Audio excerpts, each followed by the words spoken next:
Hey guys, welcome to the Shrewsbury Biscuit podcast, a very special edition today. I'm stood outside St Mary's Church. Thank you, Robert, for inviting me here today, because there's lots of interesting things going on today. Is the historic church open? Is that what this is? Yeah, so it's a historic church for today, and we're portraying, well, there's obviously different events on for today.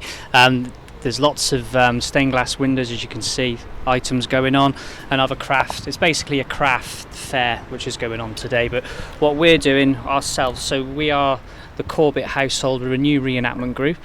Yeah. And then what we're doing is we're portraying sort of the Corbetts in time. So where the Corbetts originally started from is they came over with William at the Battle of Hastings, and after the Battle of Hastings, Richard Corbett was awarded sort of the lands of Shropshire. So after the lands of Shropshire he was awarded them, he built a castle in Westbury called Cawes Castle. Unfortunately it's just a ruin now at the moment. Yeah, so Cawes Castle was in Westbury, and what happened was they obviously established the lands around Shropshire and helped defend against the Welsh invaders that were coming in. Now I'm actually portraying today Simon Corbett of Pontesbury, and Simon Corbett was around in 1115, and he actually was born at Cawes Castle in Westbury, but he came to the churches in Shrewsbury to offer donations. And at St Mary's Church there's actually a stained glass window that was donated by the Corbett household in about 12th century, so we're around about roughly that time of when it came about. The Corbetts have been going now, we've been doing reenactment, the most of us, for the last sort of 15-20 years. I personally 20 years. However, when I set up the Corbett household, I was asked to do a show at the local village in Hamwood, and then what happened was I started to look into the history, found that they were owned by the Corbett household, and then obviously was doing a bit of digging, and that's when I found that they were in Westbury.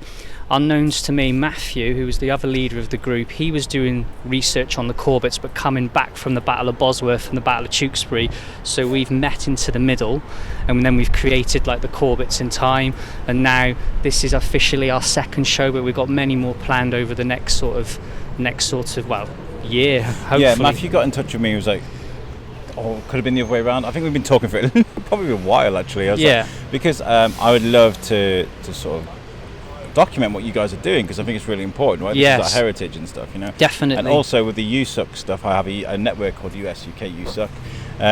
The Americans love our history and our heritage, so I'd love to, if you're doing a show or a reenactment or something like that, I would love to bring one of my fellow USUC members up. Yeah, definitely. Our next show is actually going to be at Whittington Castle. So the Whittington Castle was owned by the Fitzwarrens, which was a Norman group, Norman household should we say, but we've actually found manuscripts where the Corbetts and the Fitzwarrens came together, a couple of marriages, a couple of disputes, so you can imagine Game of Thrones. Yeah, so well, that's where sort of the ideas, if you like, come from. Course, but yeah, so yeah, we've got actual historical manuscripts of a Corbett wedding to a Fitzwarren household family member, but I believe there was some sort of feud with taxes and things, so hopefully in the next sort of, if things pick up in the next few months, we're going to be doing a show there at Whittington Castle, and we're going to hopefully portray that bit of sort of mistrust and a bit of a fight, should we say, and a bit of a tournament. But we are hoping as well to go to the Battle of Tewkesbury, which is on this year, and again we're hoping to fly the Corbett banners, because there was after the Battle of Tewkesbury there was, I believe his name could have been Richard Corbett, was knighted after the battle. But it's quite confusing when you look in the time, because one minute you seem to think the Corbetts are on the one side and then they're on the other side, but again there was a lot of different family Corbett members all around. And the name Corbett is really important to Shrewsbury, obviously. They must have, if they donated glass. Yeah, so they're popping up everywhere. As you can see, we've got the Corbett Arms pub in Uffington, we've got the Corbett School, and also when you look at many sorts of history, you'll find that the Corbett Crow is affiliated with many sort of different sort of aspects around Shrewsbury, and not only Shrewsbury but Shropshire as well. So yeah, they're very. They played such a big part of Shropshire, and I think that's why we're doing it, to try and recapture it all, to bring it all back to life, if you like. It's all fantastic. I love this. What I need to explain is this is an audio podcast. Yeah. Let's talk about your attire right now. Let's talk about what you've chosen to wear today. So because I'm portraying Sir Simon Corbett of Ponsonby. What I'll do is I'll get a picture while you explain. Yeah, no, that's fine. I'm in very brighter colours because I'm portraying the 11th century. So I say it's 12th century, it's 1115. Can I get a picture of you with the helmet? Yeah. Look how amazing you look. So Sorry. I'm going to be fighting him in a minute. So. Yeah? Yes, we're going to put it on a little bit of a display. So you're wearing bright colours? Yeah, so the bright colours, back then, the brighter the colour showed how more richer you were. Okay, all right. Normally, I would be in a longer chainmail, mail should I say, so it would come down to my wrists and it would come down to about my knees. But because of the heat, and I'm travelling on a horse today, keeping light, I'm still a bit armoured to protect me, but I've got that bit of extra speed. As you can see, the guy who's just walked past, he's quite heavy, so I'm going to let him swing at me a few times, get him tired, and then I'll go in and finish him off. Okay, so you're like the featherweight, he's the heavyweight. Yeah. So normally the other way around, to be fair, but I saw the weather today, so I was Should a bit we more ever walk sensible. over and speak to him? Yeah. Do you reckon he could speak to us? Yeah, I think we could speak. Can you speak through that Can helmet? you speak? Yeah. Yeah. So let's talk through about your attire today. What you're wearing today. So today I am in my full mail of the 13th century, so I am covered more or less head to toe in mail. I'm not wearing my mail shoes today because it was supposed to be boiling hot. But no, it would be full mail shoes, which are legs with full feet going up to here, then overlapping with this mail all the way up, covers my entire head, down the arm, full fingered gloves, and then underneath my mail coif, which is the part of the mail that protects the head, I have got a tightly fitted, essentially steel bowl, and then the coif, and then this on top, so that if I start getting too hot and sweaty, I can take this off, and then I've still got the coif and the what's called a secret helm underneath for full head protection, so I hopefully don't die, because I'm a very important person. And you can see as well he's got his short, which is a heater shield. And the reason why he's got a heater shield, because normally he would have armour on his legs, which is what he was on about before, to protect him. So that's easy to bring up and to protect you. Yeah. And you'll notice throughout the years as well that the mail is so, because it was mainly defending against sharper objects. Okay. So as you get later on to the 14th, 15th century, it's all plate armour. So the weapons, they were sharp, but they also had blunt edges on, because it was more a case of smashing into your opponent to knock them down, compared to cutting them. Yeah. But there were no antibiotics back then, so a little scratch and he's in trouble as well, which is probably more fatal than Yeah. You've got to think about things like this. Yeah. Now, to break the fourth wall a little bit, how do you feel wearing this armour in real life? It's not too bad. Sorry. Not too bad. So this mail I have tailored so that it more or less fits my body perfectly. There's as little dangling as you want. The best thing to do is you have a belt across your waist. The belt across the waist is a bit like a backpack, so it just takes that strain a bit off your shoulders. But again, as you can see, his is longer than mine, so it normally comes down to sort of above your knee almost, and that's a real drag on you, pulling you down. I imagine. But no, it's not too bad, because all of the weight is distributed all over your body, so instead of carrying it all in one hand, it's spread out, so all of your muscles can work to carry it, instead of just, say, your arm muscle or your back muscle. So it's not too bad. I can have full range of movement, can move at near enough full speed compared to what I would be without it. But it's sorry? When you talking about the choreography and what you guys do when you're doing a show, how many times do you get blow to the head, or do you just avoid that? Because obviously that's a very nice looking helmet, you don't want to ruin that. No. So there are different ways of fighting, if we like, or reenacting the battles. We're trying to be a bit more different, because for the Corbett Household, for the earlier period, we're trying to make our displays a bit more showy, because we want to make it for the public. Now, obviously, they wouldn't necessarily fight like that, but we're trying to make it, you want to say, like a bit more Hollywoody, if you like, just to give that show of appearance. Because, give them a show, boys. Yeah, because normally, you've just got the swords in front of each other and there's not much movement. However, we wanted to show what we can do, because other reenactments out there, you are aiming for parts of the body, and if you get hit in that part of the body, then you take it as a hit. And then depending on how much armour that you have, depends on the amount of hits that you would have, so that would decide like the win or lose of a particular battle if it wasn't scripted. But obviously there are different methods, so you can have a choreographed fight like we tend to do, or a bit of a mix-up one. So it's a bit, if you think of professional wrestling, they sort of whisper in the ear what they're going to be doing next. We're sort of going for that sort of abrupt. So we have like a point, like a point system. So I'll try and slowly say 2, so he knows 2 big attacks are coming in, so he knows he's got to defend 2, and then he might respond with like 3 or 4, so then I know 4 are coming in. And again, it's making it for the public, not for the reenactor, which is the most important part of it. Absolutely. Yeah. So is there much work that has to go into the language that you use? Because obviously there's people standing around. Insults that were possibly used back then, things like that. A bit of banter between you guys. I normally get them thrown my way, so I just take them. But yeah, he's quite good at the insults, aren't you?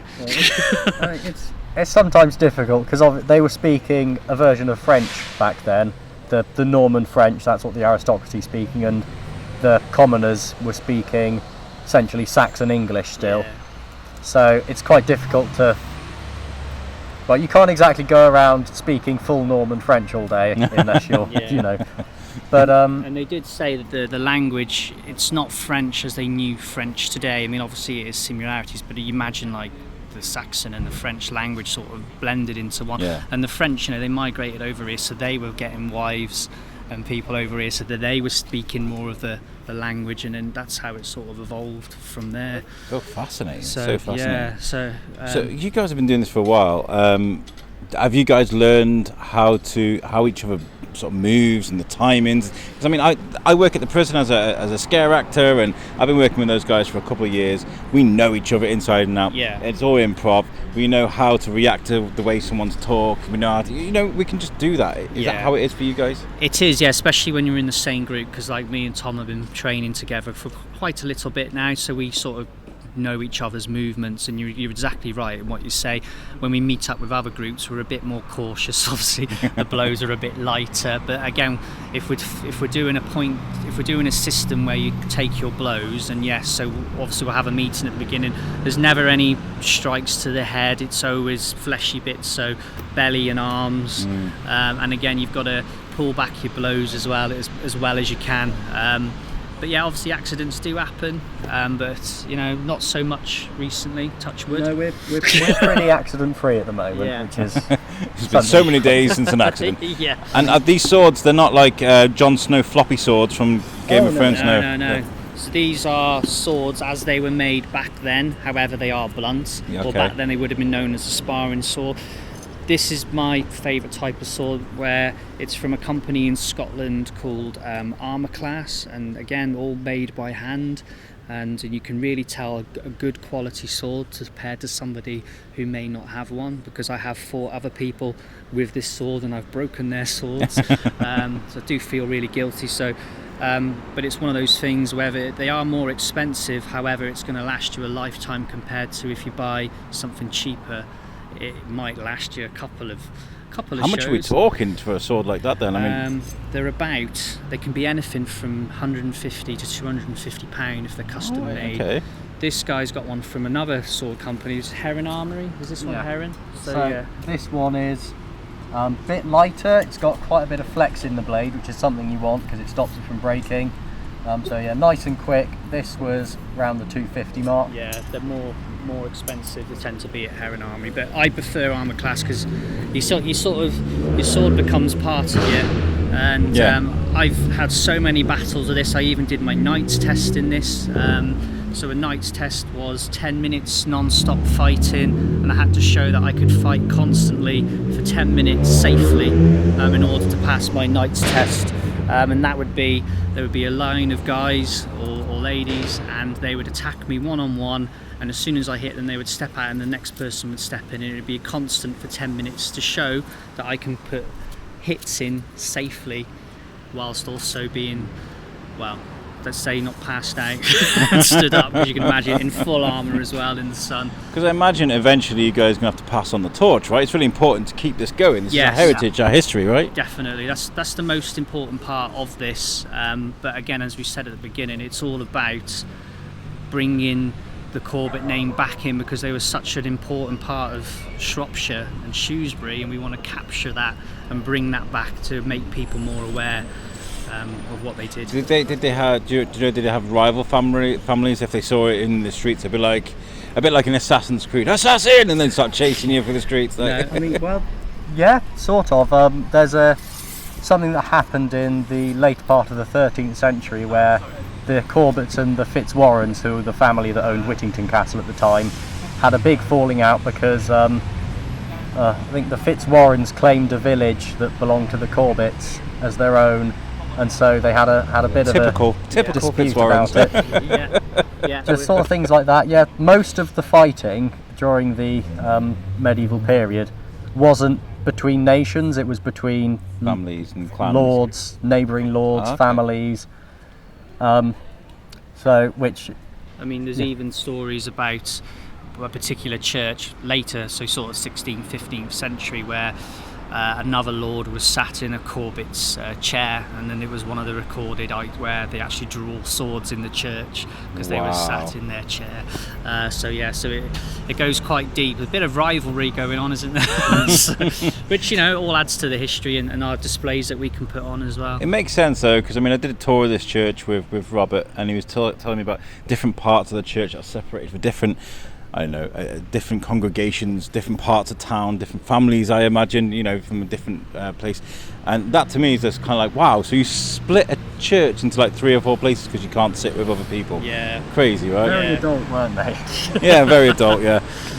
Well, you guys are amazing. I imagine you've got lots of pictures, lots of things that you're going to be doing in a bit. What time is the show that you're doing today here? So the show's all day. We were sort of advertising just ourselves really, and obviously sorting and supporting the church as well. As you can see, we're here from 12th century up to 14th, 15th century. So we're sort of displaying the Corbetts in time, if you like, from now. But me and Tom and my daughter and Tom's other half, we're portraying the earlier setting. Nice. But we're going to put on a little display in a moment of. And it's like a display and a bit of training of what we do. Okay, that's really cool. And where can people find you if they want to get involved, if they want to come and do what you do, or if they want to support your cause? It's all about heritage at the end of the day in our history. So we are on Facebook. It's just the Corbett Household. Again, if you search for that, you'll find us on Facebook, and then you'll see our photos on there. More photos to come, hopefully. Well, there will be, and we'll have a display of the more shows that we're going to do. Because hopefully, we're going to be at Whittington Castle in a couple of months, depending on the situation that we're in. But it's looking very, very likely that we're going to be there in hopefully September. Is it August, September? October. September, October. And again, which is the Fitzwarren. So we'll put on a bit of display and have a bit of rivalry, maybe a tournament going on. What I would like to do is, this is very unorthodox, I don't usually, so I'm gonna cross platforms here with the Shrewsbury Biscuit and You Suck, the 2 shows that I do. So I have this transatlantic show with my friends in America, and they would lap this up, they would love it. So what I might do is get a couple of pictures of you guys. Yeah. And maybe invite you to join us on StreamYard or something. You don't have to dress like this. You can just dress in your civvies, and we can bring up the pictures, and you can talk about what you do. Because I think my American listeners would love this. Yeah, absolutely. Yeah, that's what it's all about. Yeah, definitely, 100%. Would love to do that. Brilliant. Well, I've got my diary with me. We can sort something out while I'm here, because me and Matt were chatting on Facebook, and we're going back, and it's like trying to organise, schedule things. It was just a nightmare. So I thought definitely going to come up with a microphone today, and then we can sort things out. But you guys are amazing. Thank you so much for doing what you do. Thank you for having us. Yeah, thanks very much. Brilliant. Thank you very much. Cheers. Thank you. Hey guys, I am back again outside St Mary's on this beautiful sunny day, and today is the historic church open, and I'm speaking to Suzanne. Thank you, Suzanne, for speaking to me. So what's going on here today? What is this? It's a really exciting day today. So first of all, the sun's out, which is amazing, and we've got thank you. lots of people in the church. We've got beautiful stained glass windows within the church, one of the most amazing collections in the world. and we are actually need to spend about £200,000 on the stained glass. Yes. And to do that, we need to consult with people on what people want to do, as well as just spending money on the glass. We want to encourage people to come into the church. It's an amazing hub for activities and events. Yes. So what we want is people to come in and give their views on the types of things that they would like to see us to do here at the church, how they like to learn about heritage and events, whether they like audio tours or like to really get involved. We're looking at doing craft skills activities, all sorts of things, a real mixture of stuff. We're looking at going to the National Lottery Heritage Fund, and they like to see consultations. So today we've got a stall here so people can put stickers on things. We've also got a postcard survey with a link to a Survey Monkey, and it's all running till the 5th of July. It's all amazing. I mean, I know how important this place is to Shrewsbury. I recorded the Open Studio, the Shrewsbury's Open tour, which is still available, by the way, tour of this church with Robert, and I learned so much about how important historically this building is, and the fact that you guys are trying to help your cause by escalating your status as a community hub. And then you bring amazing things like this today is just fantastic. Yeah, thank you. I mean, it is an absolutely stunning church. It's, as I say, it's no longer used for regular worship, but we want to encourage people to come in and use it for activities, events, so it has a sustainable future. Essentially, every door of a church that's open means that people are coming through. You know, not traditionally used as a church of places of worship now, but people can get so much out of it. The heritage in this building, people can learn so much about the connection with this church and the Shrewsbury and the surrounding area, and yeah, it's stunning. I mean, within Shrewsbury itself, we've got some amazing heritage buildings, and one of our ideas is that we link those together with heritage tours and all sorts. So yeah, do come in and have a look. I mean, the damage that was done to this, the window on the side there that was broken, that was heartbreaking to see. There was a lot of disdain, lots of anger about that on social media, of course. That's put you back quite a bit. But Robert was telling me there needs to be repairs across the board, isn't there, really? So you're looking for 250,000, did you say? Yeah, very roughly at the moment. We're just getting some costs on the stained glass, but we already have £90,000 raised. We've had some amazing, generous donations from people. Yes, some of the work will include addressing the vandalised windows. Unfortunately, heritage crime is an absolute scourge of society. There's so much damage done to churches through heritage crime, people stealing lead and damaging windows. But yeah, it's a small element of what we want to do. But as a guy who's not religious, I'm not religious myself, but I understand these buildings of huge historical significance, you know, and they're also like Fiona, the church on High Street. I'm good friends with her, and this place, the cathedral. They've got places just get off the streets for a little bit calm. You can just, if the door is open, just take a pew. Literally, take a pew. You know? Literally, take a pew and you can literally breathe in the history. It's almost I don't know about anybody else, but if you go into a church, you just feel this sense of peace and calm. And after everything with COVID, particularly, I think our churches can be really used as a place of well-being, and any sort of heritage place just to go in and just feel, you know, if it hit in Shrewsbury quite busy with the traffic, just to come in here and just close your eyes or open them and just see amazing things. You don't have to be religious to come into our churches. That's the whole point, is that there's so much history. This church is one of many heritage buildings within Shrewsbury, and it gives it intrinsically tells you the story of Shrewsbury and how it's evolved over the years. And absolutely, and you literally see it in the brickwork. Yeah, it's absolutely stunning. This place is a if you've never been into St Mary's, first of all, shame on you. It's amazing. It looks amazing from the inside, and you know, like I said, I mean, I've worked at the Unitarian Church before, doing the Darwin Festival. Places like this and the Unitarian Church, they look like a door, or in St Mary's case, a huge tower. You're walking through that door and it seems like you're in a completely different universe. Yeah, doesn't absolutely. it? You know, the street doesn't exist anymore. The sound doesn't penetrate somehow. You know, it's just really nice. Yeah, we've had a couple of people in today. Well, a few people that I've spoken to. It's the first time they've come in the door, and it's literally a wow factor as you come in, because you see the Jessie window at the end, which is one of the most famous windows in the world from stained glass. And yeah, it's an escape from everything, really, just to come in and just see the beautiful monuments, the stained glass, just breathe in the heritage and suck it all up. Now, events like this are really great. And there's lots of stalls inside there, but is there an outcry for people to come and get involved with events like this? Do you need people to bring stalls, or like you got the guys here from the Corbett House? Yes, absolutely. Here today, like, is there any There's need for absolute call for people to, first of all, to volunteer, to come and support our events, but also if you want to hold an event at the church, please let us know. We're always looking for people to hire the church, to hold events, to draw people in. We're looking for all sorts of things. We've had a chocolate festival before, we've had steampunk music festival, got the glass festival, as many many ways beer for people festival, to the come. Beer festival, and many ways for people to come in. We're definitely looking for people to do that, and definitely looking for support. If you've got 2 hours a week to come in and help, it'd be fantastic. Well, you guys are great, and I love that. Shrewsbury's got such a great hub of community. This, and there's a couple of others through town as well, of places that just. I always say there's something in the water in the Severn, right? There's got to be something in the Severn, because there is an immense sense of community here. And I wish you luck with everything. And if my listeners listening right now would like to help out, where can people find you, get in contact with you? Well, we've got our website, visitchurches.org.uk, and that's got, if you just search church for Shrewsbury on there, it will bring up St Mary's Church on there. Mm-hmm. Yeah. Brilliant, fantastic.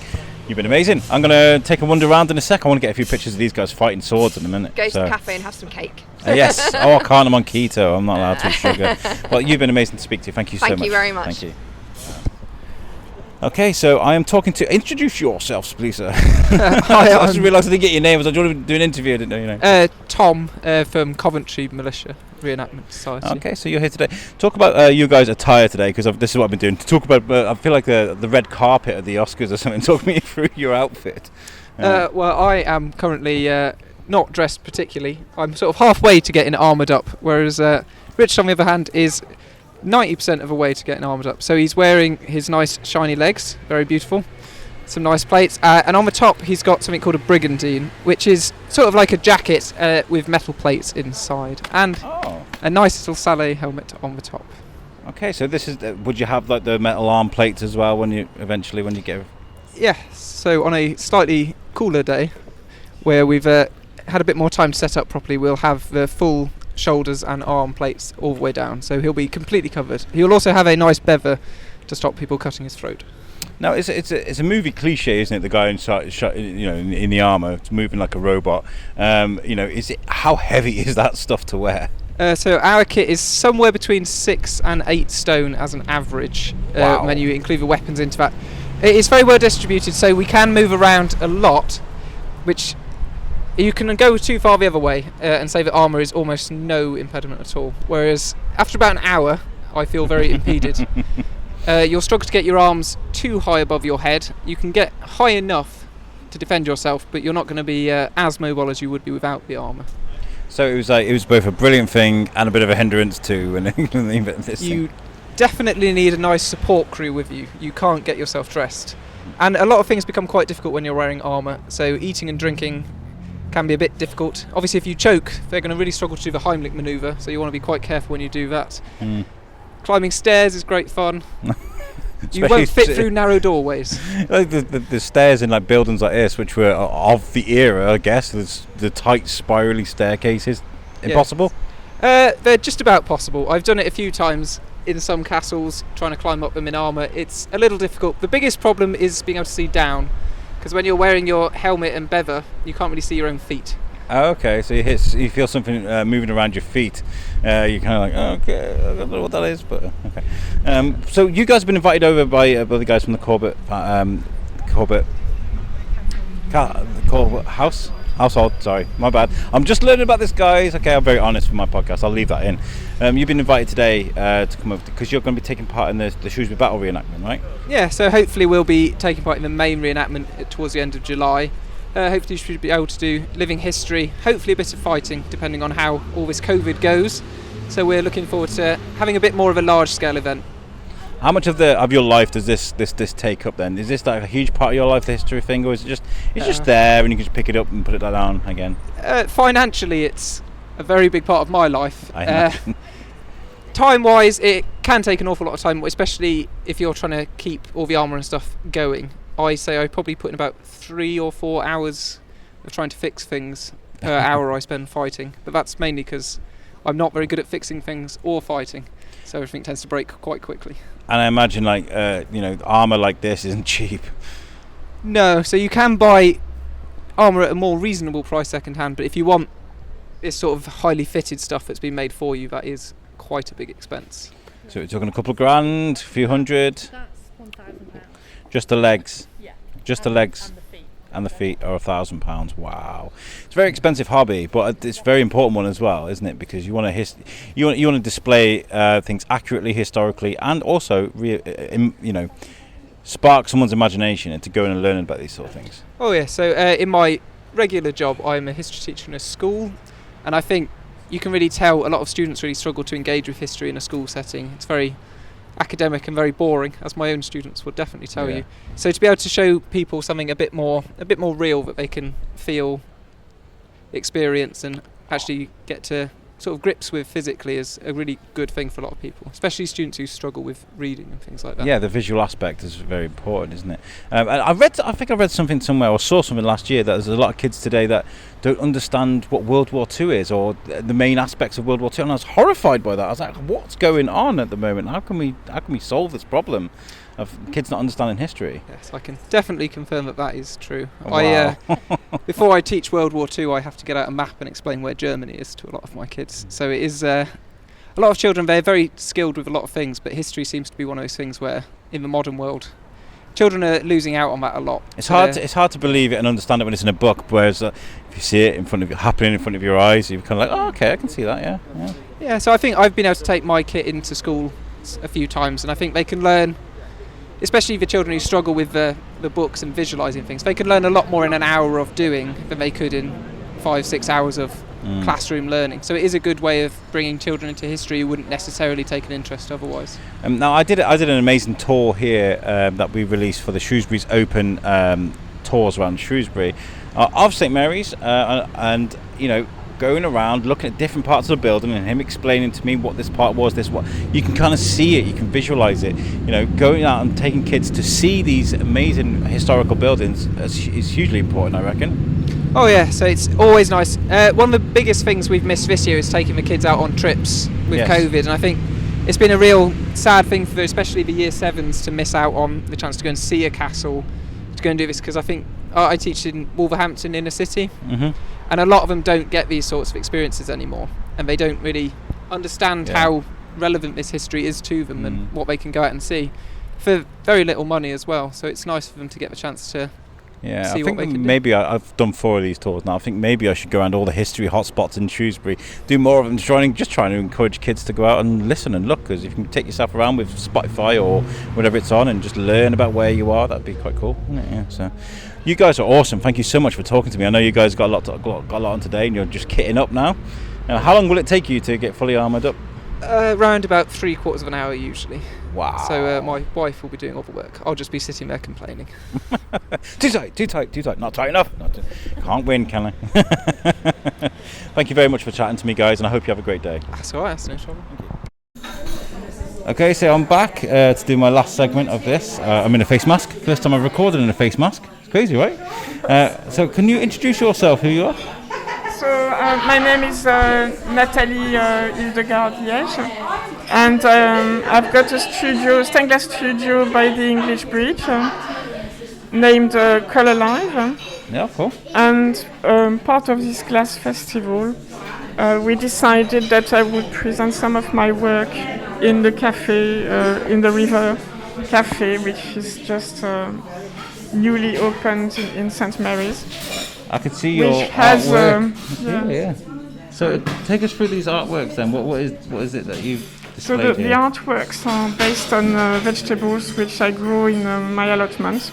Okay. And each time I have brought my crops back home, I took photos of it, and then I decided to create a catalogue and proposal of designs. So people may see a little bit permanently here for a month. Yeah. And then inside the church, where we could go because it's a bit less. Yes, let's go easy. there. We can walk and talk and give you a bit of slack on the wire that I've got. Yeah, but yeah, so we were just inside the cafe there. Yes.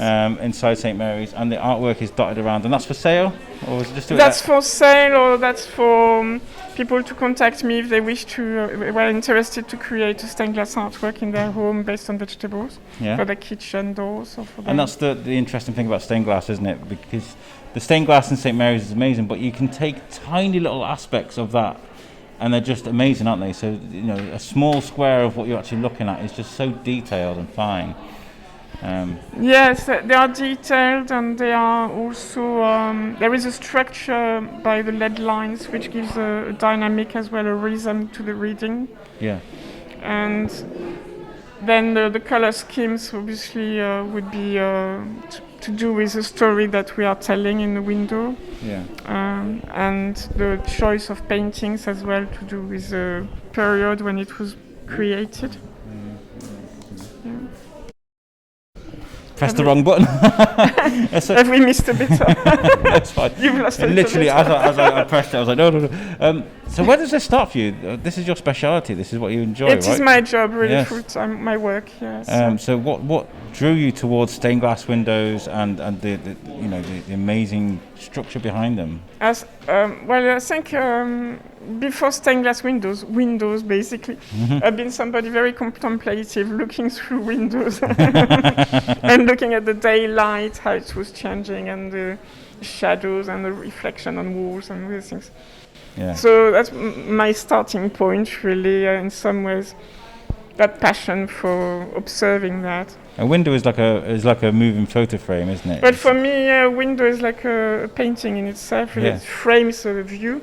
Yeah. And then that view is a bit more active because obviously it's not painted, so you see it transforming every day. Would it be trees, whatever it is behind your window? And when I first went to the Sainte-Chapelle in Paris, which is a medieval building, beautiful architecture, very special.